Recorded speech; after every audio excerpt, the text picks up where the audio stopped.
परमिंदर सिंह जी का मैं क्वेश्चन लेकर आती हूँ। सो परमिंदर जी के पास है मेरे के लार्ज एंड मिड कैप में 3000 की सिप है परमिंदर जी की।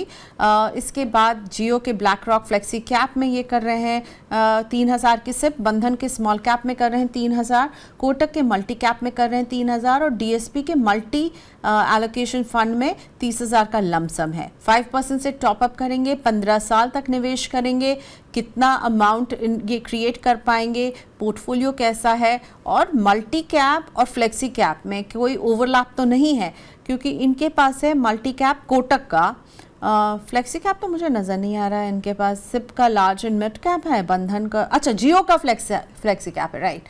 सो ये पूछ रहे हैं कि जो जियो फ्लेक्सी कैप है और कोटक का मल्टी कैप है, इन दोनों में क्या ओवरलैपिंग होगी? आप क्या सजेस्ट करेंगे? परमिंदर जी की एज है 44, 15 साल के नज़रिए से इन्वेस्टमेंट कर रहे हैं, 12,000 की सिप है प्लस 30,000 का lump sum in DSP multi allocation fund. Dhananjay जी।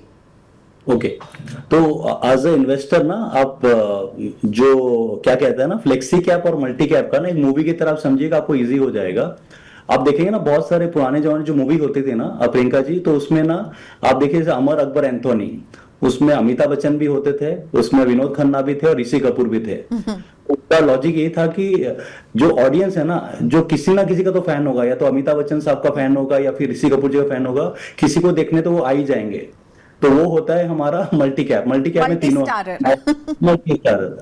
और ये जो यश राज जी की जो मूवी है ना, जहां शाहरुख खान ही मूवी चला देता था, उसको हम कहते हैं फ्लेक्सी कैप। फ्लेक्सी कैप में कहीं ना कहीं आप फंड मैनेजर में दाव लगाते हैं कि फंड मैनेजर को पता है कि किस समय स्मॉल में डालना है, मिड में डालना है कि या लार्ज में डालना है। तो अगर आप कन्विंस हैं फंड मैनेजर से कि वो एक सिंगल हीरो से ही मूवी को चला सकता है, तो डेफिनेटली आप फ्लेक्सी कैप में जाइए, और जहां पर आपको मल्टी स्टारर चाहिए वहां पर आ जाता है multi cap, right. That is how ये पैटर्न बिल्डअप होते हैं।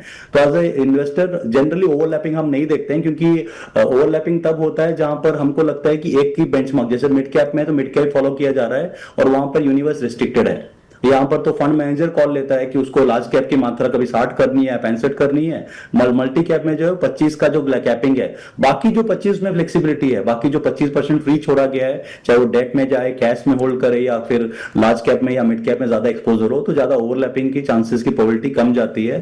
अब रही बात आपका कॉर्पस, आप क्या क्रिएट कर सकते हैं। आप 12,000 का सिप कर रहे हैं, राइट। तो टेक्निकली हम बात करें तो 14 लाख और 20 लाख के आसपास आपका इन्वेस्टमेंट रहेगा।